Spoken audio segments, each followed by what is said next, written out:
The Shawshank Redemption siguro. Ay, hindi ko na napapanood Yung classic. Classic yun kay Morgan Freeman. Ano yung IMDb? Top 1 niya siya at siguro yung top. Basta nasa top 1.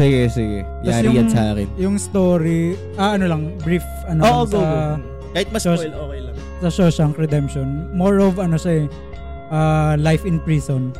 Kung how it works in prison, tapos parang doon siya nagre-revolve. Okay. Kung paano yung talaga yung mga nangyayari sa prison. Tapos sobrang interesting siya kasi may life lesson siya. Yun yung mga gusto ko yung na mga movies na pinapanood. Yung may matututunan ka talaga. Tapos makukuha mo siya. Tapos magagamit mo in the real world. Maganda panoorin nyo. Oo, sige. Kung rate mo yan. 10? Kasi top 5 10 yan.